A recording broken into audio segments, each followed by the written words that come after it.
గాబ్రియేలు అను దూత యోసేపునకు ప్రదానము చేయబడిన మరియ యొద్దకు వచ్చి, దయాప్రాప్తురాలా, నీకు శుభమని చెప్పెను.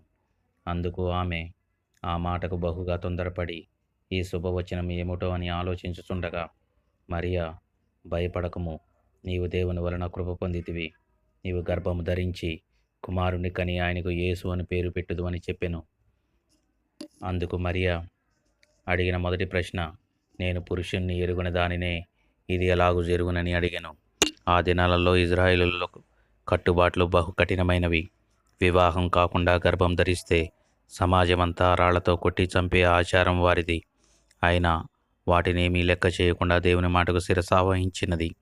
ఆమె దేవునితో చెప్పిన మాటలు, తన దాసురాలి దీనస్థితిని దేవుడు కటాక్షించినని దేవుణ్ణి ఘనపరిచెను. ఇది మొదలుకొని అన్ని తరములు నన్ను ధన్యురాలు అందురని ఆమె